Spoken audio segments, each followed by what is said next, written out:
बाबा quarter दिसे तो आए नहीं कोन मसवाड़ दे फुल लगा प्यार क्वार्टर मुझा। अस्सलाम वालेकुम। वालेकुम अस्सलाम जाए सही खुशी बखैर। साईं वालेकुम अस्सलाम बाबा। सही मिलिया से पाण न न बिल्कुल ताज लाइज़त हुकुम हुकुम साईं बस असल गाली या त क्वार्टर खपे त पियो। हां सर आहे क्वार्टर दींदा से मसलो ही नहीं। हां असल बस फैमिली तो जेड़े मानू के क्वार्टर न दियो सही असल मां के से संगत वाले चाहे न चो तो क्वार्टर खाली आ असल तू वने तो के चाबी मिल देंजल है भाई बालन के भी होती आयो। अच्छा है ताज साए बारन सही जी हां सही घर वाली आ माशाल्लाह माशाल्लाह सही सही बस अल्लाह जे के जोड़ मिलाए सही कुदरत है मौला जी न वो मैच न तो लगे ना माशाल्लाह ताज मूत्र तो मन नडड़ो ए ओ हां माशाल्लाह सही हां तो थिंदो न मर्द और औरत में फर्क तो हुंदो हां फर्क हुंदो है मर्द में फर्क का बिल्कुल है ना फर्क का सही मर्द में फर्क तो है ना सही सही दीदा से हुकूमत आ जो मसलो ही ना है। हां मेहरबानी कर चाबी दियो तो असा रांदो केर सही सही असा रहंदा से के रहंदो अच्छा ता बई रहंदो गड जी हां सब गड रहंदो सही जी गड रहंदा से अच्छा हां बियो को ता जो को वडो को बार को नडो केर भी ना है सही अच्छा सही अकेला हो जगह तो मुखे ॾाढी वणी थी बस चाबी मिले थी भई बाबा जल्दी कर चाबी वठेस ना न वठूंदा चाबी माशाल्लाह जगह बड़े आस्ते आस्ते सब लड़का से हां सही मैंने हुकूमत आ जो सही जगह खाली आ दीदा से और यो मुझे तो बना देता जो को बिजनेस को कारोबार को कमकार हो तो सही कमकार सुबह जो अला खैर करे चाड़ी पी निकली ना भाई मजदूरी जे हिसाब सा अच्छा वरी शाम जो मोटी ना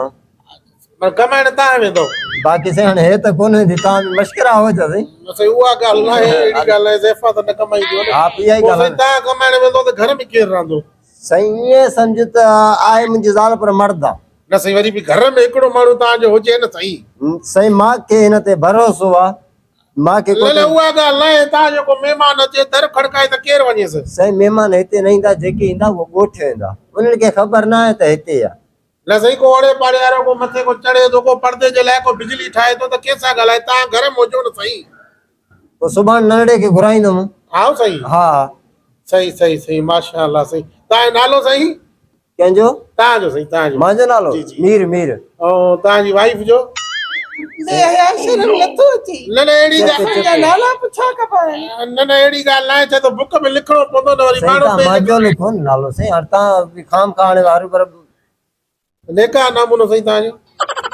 सही केड़ो असा नादरा आया हूं कार ठारण आया हूं असा क्वार्टर वठण आया हूं सही सही यकीन ना है ना माके केड़ी खबर है तुजी घर वाली आ बे के जी काय है मां इते रहे अची सही मुखे नुकसान आ नहीं सही भी कहीं नहीं हां ये मुजो मुड़सा तो खबर ना है मुड़सा मुजो मां गणंद भगी तोरे आया मुड़सा मुजो मुड़स यो तो कोई कोने मां है भाऊ के जी करे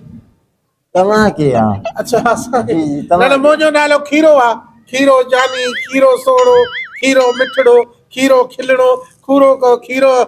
थलड़ो प्यार में ता जेको चई छयो न त इंशाल्लाह मां मना हर बोली में गाल समझदो ता जो मसलो ही ना है क्वार्टर भी पता के दीदो मसवाड़ ते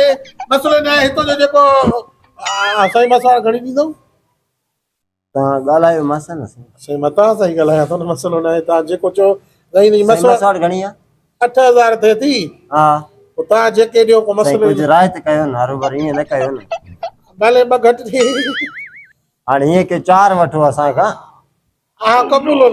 कबूल ठीक आ सही हां सही हां हां पो केड़ो क्वार्टर खाली आ सही सही क्वार्टर मां वट दिसो ने टे दाणा निकरो भई एकड़ो हे क्वार्टर एकड़ो हे क्वार्टर समझी सही ता के भई बिजली पानी जो गैस से बिल नहीं दो वो बूढ़ी हेरे तो थी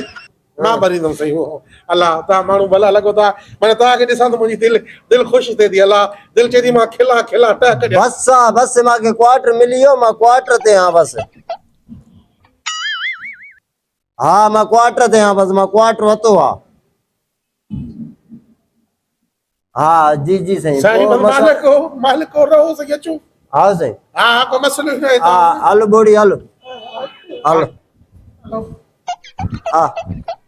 हां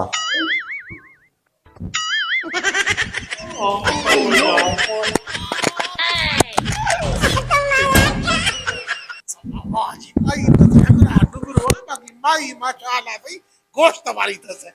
अल्लाह बुधी क्वार्टर दने तो मसवाड़ थी राशन वठी दी तो मां से बिजली जो बिल न वठंदोमांसि पाणी जो बिल न वठंदोमांसि बस अल्लाह मालिका हाय हाय गार्डन गार्डन हो गया दिल गार्डन गार्डन कुड़ सचिबो अथसि इन सां दिलि न हूंदसि मूंखे ईअं थो लॻे अॻे पोइ हिन जी दिलि मूं सां फासदी अलड़े खीरा तुंहिंजा नसीब बसवाड़ न वठंदोमांसि रहिया पिया हुजनि मानी बि मां खाराईंदोमांसि चवंदोमांसि तोसां हिसाब ई नाहे माशाअल्लाह कोटी तो चांस वरी असांजे दर खटने तो साईं कूलर पाणी जो खटियो आहे अदा यो बिजली न थी हले हिन कमरे जी साईं को मसलो ही ना है बिजली तुझे कमरे जी ना हले इन जी बंद आहे थोरो ॾिसो त न मां हाणे ई ठाराए तुझे मसलो थोरो ई आहे तव्हां अञा हिते बीठा वया न हुयो मां बीठो मां इहो ई सोचा पियो हा तव्हांखे कूलर पाणी जो ॾियां नवां आया हो न हा अब काथे आहे जल्दी क्वार्टर नंबर 3 जो जल्दी अची बिजली ठाहे पखो ठाहे हिम्मत करे मां वारे कमरे में एसी पटे भाऊ वारनि खे हणी ॾे ठीकु आहे ठीकु आहे साईं यार माण्हू त भलो आहे पोइ किराएदार कीअं तोखां भॼनि था पिया साईं मसलो ई न आहे जेको असांजी इज़त कंदो आहे असां हुनजी इज़त कंदा आहियूं माशाअल्लाह तव्हां असांजी इज़त कंदा आहियो असां बि तव्हांजी इज़त था कयूं अहिड़ी ॻाल्हि आहे हा ठीकु आहे सही न सही छा आहे मां कलर ॾिसां पियो कलर वणेव थो न न सही आहे ठीकु आहे इहो वञो पोइ छोकिरे खे मोकिलियो हा हा हा